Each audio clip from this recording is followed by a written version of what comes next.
വിശേഷപ്രിയൻ N യേശുവേ, മാതാപിതാക്കളേറെ പ്രിയൻ N യേശുവേ, വേറെല്ലാരും നീങ്ങിപ്പോകും, സ്നേഹിച്ചാലും മാറിപ്പോകും, നിന്റെ സ്നേഹം നിത്യമാകും എൻ യേശുവേ. ഇന്ന് വായിക്കുന്ന വിശുദ്ധ വേദപുസ്തക ഭാഗം ഉൽപ്പത്തി 47 അധ്യായം 1 മുതൽ 31 വരെ. അങ്ങനെ യോസേഫ് ചെന്ന് എൻ്റെ അപ്പനും സഹോദരന്മാരും അവരുടെ ആടുകളും കന്നുകാലികളും അവർക്കുള്ളതൊക്കെയും കനാൻ ദേശത്തു നിന്ന് വന്നു ഗോശെൻ ദേശത്തിരിക്കുന്നെന്ന് ഫറവോനെ ബോധിപ്പിച്ചു. പിന്നെ അവൻ തൻ്റെ സഹോദരന്മാരിൽ 5 പേരെ കൂട്ടിക്കൊണ്ട് ചെന്ന് ഫറവോൻ്റെ സന്നിധിയിൽ നിർത്തി. അപ്പോൾ ഫറവോൻ അവൻ്റെ സഹോദരന്മാരോട്, നിങ്ങളുടെ തൊഴിൽ എന്തെന്ന് ചോദിച്ചതിന് അവർ ഫറവോനോട്, അടിയങ്ങളും അടിയങ്ങളുടെ പിതാക്കന്മാരും ഇടയന്മാരാകുന്നു എന്ന് പറഞ്ഞു.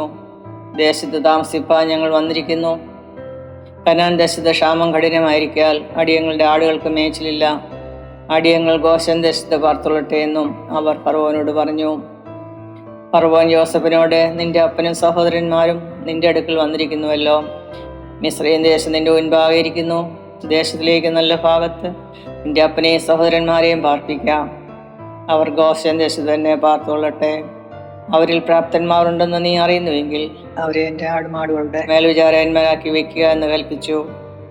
യോസഫ് തൻ്റെ അപ്പനായ യാക്കോബിനെയും അകത്തു കൊണ്ടുവന്നു. അവനെ ഫറവോന്റെ സന്നിധിയിൽ നിർത്തി. യാക്കോബ് ഫറവോനെ അനുഗ്രഹിച്ചു. ഫറവോൻ യാക്കോബിനോട് എത്ര വയസ്സായി എന്ന് ചോദിച്ചു. യാക്കോബ് ഫറവോനോട്, എൻ്റെ പരദേശ പ്രയാണത്തിൻ്റെ കാലം 130 സംവത്സരമായിരിക്കുന്നു. എൻ്റെ ആയുഷ്കാലം ചുരുക്കവും കഷ്ടമുള്ളതും അത്രേ. എൻ്റെ പിതാക്കന്മാരുടെ പരദേശ പ്രയാണമായ ആയുഷ്കാലത്തോളം എത്തിയിട്ടുമില്ല എന്ന് പറഞ്ഞു. യാക്കോബ് ഫറവോനെ പിന്നെയും അനുഗ്രഹിച്ചു. ഫറവോന്റെ സന്നിധിയിൽ നിന്ന് പോയി. അനന്തരം യോസേഫ് തൻ്റെ അപ്പനെയും സഹോദരന്മാരെയും കൂടി പാർപ്പിച്ചു. ഫറവോൻ കൽപ്പിച്ചതുപോലെ അവർക്ക് മിസ്രയീം ദേശത്തിലേക്ക് നല്ല ഭാഗമായ രമസേസ് ദേശത്ത് അവകാശവും കൊടുത്തു. യോസേഫ് തൻ്റെ അപ്പനെയും സഹോദരന്മാരെയും അപ്പൻ്റെ കുടുംബത്തെയൊക്കെയും കുഞ്ഞുകുട്ടികളുടെ എണ്ണത്തിനൊത്തവണ്ണം ആഹാരം കൊടുത്ത് രക്ഷിച്ചു. എന്നാൽ ക്ഷാമം ഏറ്റവും കഠിനമായിരുന്നതുകൊണ്ട് ദേശത്തെങ്ങും ആഹാരമില്ലാതെയായി. മിസ്രയീം ദേശവും കനാൻ ദേശവും ക്ഷാമം കൊണ്ട് വലഞ്ഞു. ജനങ്ങൾ വാങ്ങിയ ധാന്യത്തിനും വിലയായി യോസേഫ് മിസ്രയീം ദേശത്തും കനാൻ ദേശത്തും പണമൊക്കെയും ശേഖരിച്ചു. പണം യോസേഫ് ഫറവോന്റെ ഗൃഹത്തിൽ കൊണ്ടുവന്നു. മിസ്രയീം ദേശത്തും കനാൻ ദേശത്തും പണമില്ലാതായപ്പോൾ മിസ്രയീമരൊക്കെയും യോസഫിന്റെ അടുക്കൽ ചെന്ന്, ഞങ്ങൾക്ക് ആഹാരം തരണം, ഞങ്ങൾ നിന്റെ മുൻപിൽ കിടന്ന് മരിക്കുന്നത് എന്തിന്? പണം തീർന്നുപോയി എന്ന് പറഞ്ഞു. അതിന് യോസേഫ്, നിങ്ങളുടെ ആടുമാടുകളെ തരുവീൻ, പണം തീർന്നു പോയെങ്കിൽ നിങ്ങളുടെ ആടുമാടുകളെ വിലയായി വാങ്ങി ഞാൻ തരാം എന്ന് പറഞ്ഞു. അങ്ങനെ അവർ തങ്ങളുടെ കന്നുകാലികളെ യോസഫിന്റെ അടുക്കൽ കൊണ്ടുവന്നു. കുതിര, ആട്, കന്നുകാലി, കഴുത എന്നിവയെ യോസഫ് വിലയായി വാങ്ങി അവർക്ക് ആഹാരം കൊടുത്തു. ആണ്ടിൽ അവരുടെ കന്നുകാലികളെല്ലാം വാങ്ങി ആഹാരം കൊടുത്ത് അവരെ രക്ഷിച്ചു.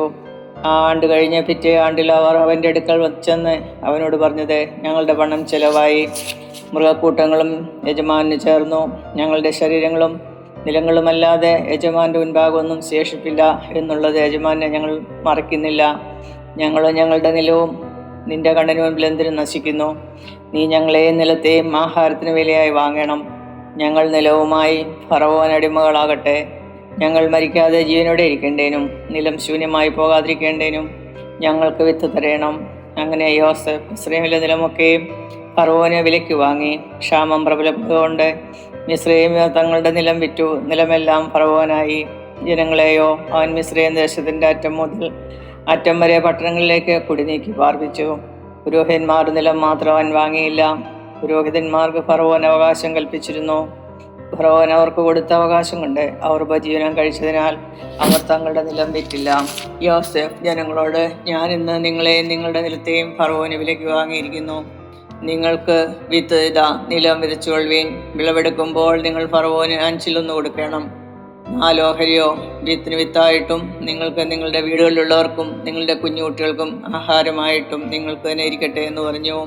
അതിന് അവർ, നീ ഞങ്ങളുടെ ജീവനെ രക്ഷിച്ചിരിക്കുന്നു, യജമാനൻ ഞങ്ങളോട് ദയയുണ്ടായാൽ മതി, ഞങ്ങൾ ഫറവോന് അടിമകളായിക്കൊള്ളാം എന്ന് പറഞ്ഞു.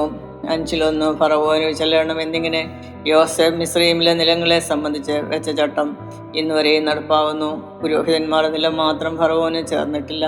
ഇസ്രയേൽ മിസ്രൈം രാജ്യത്തിലെ ഗോശേൻ ദേശത്ത് പാർത്തു. അവിടെ അവകാശം സമ്പാദിച്ച ഏറ്റവും സന്താനപുഷ്ടിയുള്ളവരായി പെരുകി വന്നു. യാക്കോബ് മിസ്രൈം ദേശത്ത് വന്നിട്ട് 17 സംവത്സരം ജീവിച്ചിരുന്നു. യാക്കോബിന്റെ ആയുഷ്കാലം ആകെ 147 സംവത്സരമായിരുന്നു. ഇസ്രയേൽ മരിപ്പാനുള്ള കാലമെടുത്തപ്പോൾ തന്റെ മകനായ യോസഫിനെ വിളിപ്പിച്ച് അവനോട്, നിനക്ക് എന്നോട് കൃപയുണ്ടെങ്കിൽ നിന്റെ കൈ എൻ്റെ തുടയിന് കീഴിൽ വെക്കുക. എന്നോട് ദയയും വിശ്വസ്തയും കാണിച്ച് എന്നെ മിസ്രൈമിൽ അടക്കാതെ ഞാൻ എൻ്റെ പിതാക്കന്മാരെ പോലെ നിദ്രകൊള്ളുമ്പോൾ എന്നെ മിസ്രൈമിൽ നിന്ന് എടുത്തുകൊണ്ടുപോയി അവരുടെ ശ്മശാന ഭൂമിയിൽ അടക്കണമെന്ന് പറഞ്ഞു. നിന്റെ കൽപ്പന പ്രകാരം ഞാൻ ചെയ്യാം എന്നവൻ പറഞ്ഞു. എന്നോട് സത്യം ചെയ്യുക എന്ന് അവൻ പറഞ്ഞു. അവൻ സത്യവും ചെയ്തു. അപ്പോൾ ഇസ്രയേൽ കട്ടിലിന്റെ തലയ്ക്കൽ നമസ്കരിച്ചു.